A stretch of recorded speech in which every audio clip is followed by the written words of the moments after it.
Bom, boa tarde pessoal. Hoje nós vamos falar sobre Patativa do Assaré, né? Os exercícios que vamos corrigir hoje tem como base um texto de Patativa do Assaré. Esse que foi um dos maiores compositores brasileiros, tá? E o interessante da vida dele é que ele veio de uma família muito pobre, né? Aprendeu a ler em poucos meses, não teve muita escolarização, mas mesmo assim ele se destacou por seus versos, né? O nome dele, Patativa da Saré, Patativa é o nome de um pássaro e Assaré é a cidade onde ele nasceu. Ele ficou muito famoso nas feiras do interior do Ceará e a partir daí em todo o Nordeste, né? Tanto compondo versos como também cantando repente. Então é um prazer hoje mostrar um texto para vocês de Patativa da Saré. Vamos ao texto? Vamos lá.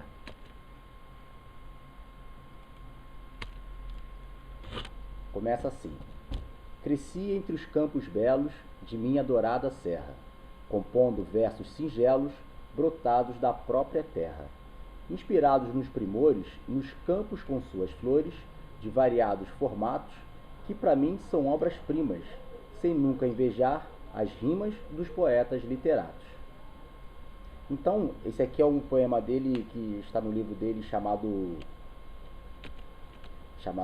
Índiozinho e Filó. E o que acontece aqui, pessoal, ele começa a falar aqui sobre como ele faz para se inspirar para fazer os versos dele. Tem algumas palavras aqui que vocês provavelmente não conheçam, né? Por exemplo, eu coloquei aqui ao lado, né, singelos, primor e literatos. Singelo, no contexto aqui, significa alguma coisa simples. Primor, né, é perfeição. E literatos, nesse caso aqui, cultos, tá bom?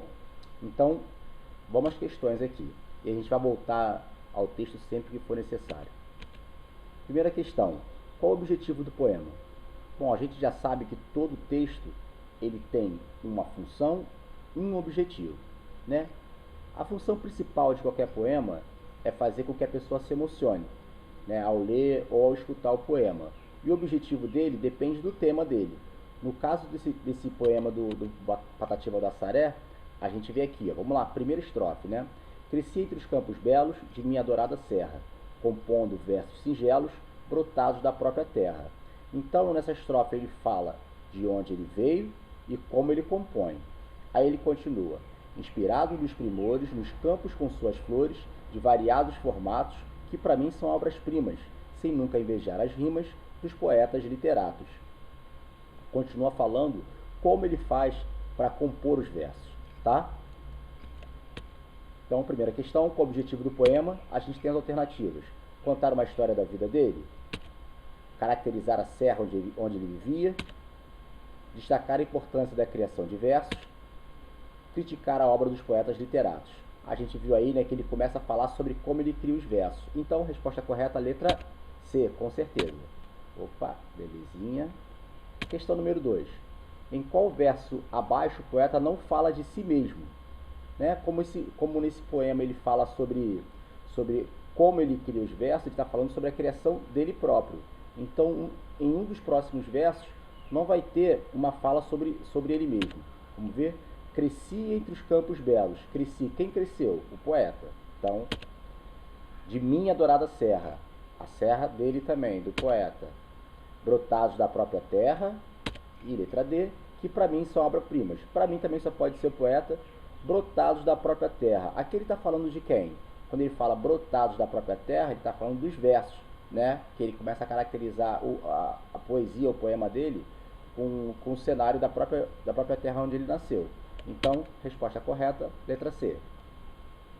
Questão 2, né? Questão 3. Identificar a alternativa em que não ocorre a rima. Rima a gente já viu nas outras aulas, né? Rima é a coincidência, a semelhança entre os sons em versos diferentes, né? Foi o que a gente viu. Poderia ser em mesmos versos também, mas em versos diferentes, no nosso caso aqui, tá? Então vamos lá. Belos e singelos. Tem rima aqui, né? Os dois terminam com elos. Letra B, primores e flores. Os dois terminam com ores também tem a rima. Letra C, formatos e literatos. Os dois terminam com atos, também tem a rima. Letra D, primas e flores. Opa, primas e flores, o som não é semelhante, não é coincidente. né? Então, com certeza, letra D. Tá bom, pessoal? Vamos lá. Em qual verso o poeta deixa transparecer a sua opinião? Vamos ver? Transparecer a sua opinião, né? Vamos lá, então. Compondo versos singelos, será que é essa? Inspirados nos primores, de variados formatos, que para mim são obras-primas. Opa! Quando ele coloca no verso para mim, ele está dizendo que é alguma coisa que é restrita apenas a ele, para ele, na opinião dele. Então, com certeza aqui, né, já que nas outras alternativas ele está apenas descrevendo alguma coisa, a alternativa correta é a letra D, tá bom? Questão número 5. Quantas estrofes e quantos versos tem o poema? A gente viu lá na primeira aula que o texto, né, o tipo textual poema, ele é composto por estrofes e versos. O que são estrofes e versos? Vamos começar com versos primeiro. Verso é cada linha do poema. No poema a gente não vai ter parágrafo, né? A gente não vai ter frase, a gente vai ter versos. Cada linha do poema significa que existe ali um verso.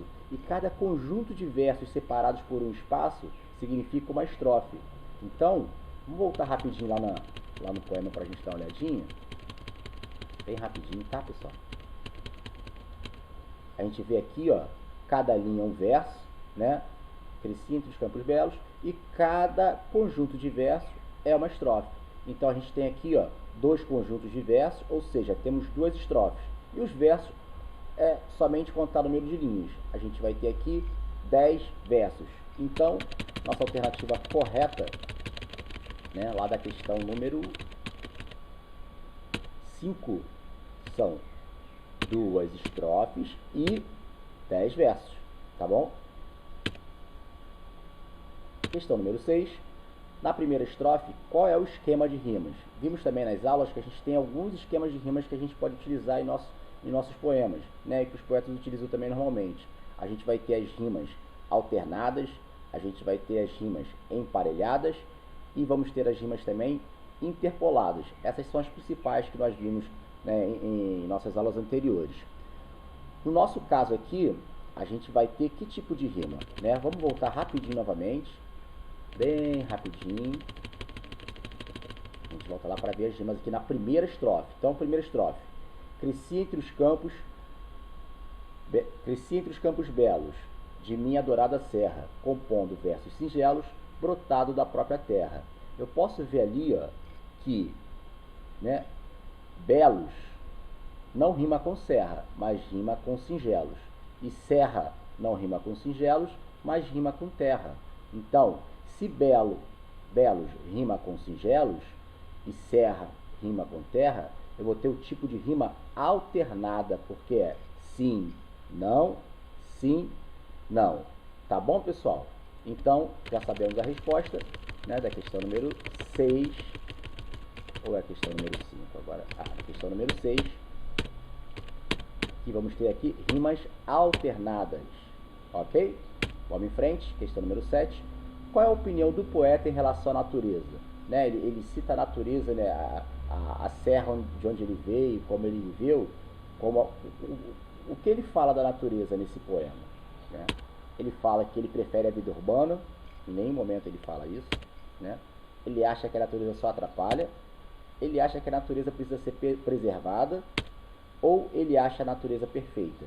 Resposta correta quando ele fala que os primores da natureza, né, que os campos, as serras, ele exalta ao todo tempo, né, o lugar de onde ele veio, ele fala que a natureza é perfeita, tá? A última questão de nosso exercício, pessoal, é a produção textual. A produção textual vocês podem fazer e ou mandar pelo link do YouTube. É só procurar no meu canal lá, né, Silvio César Santos. Vocês vão ter essa aula também, vai ser análise textual de Patativa da Saré, e vai ter também um link lá na descrição que vocês podem colocar o texto de vocês, tá? Ou qualquer coisa, nas próximas aulas eu coloco o WhatsApp ou e-mail e vocês mandam para mim, tá bom? Muito obrigado pela aula e até a próxima, tá? Um abraço a todos, tchau, tchau.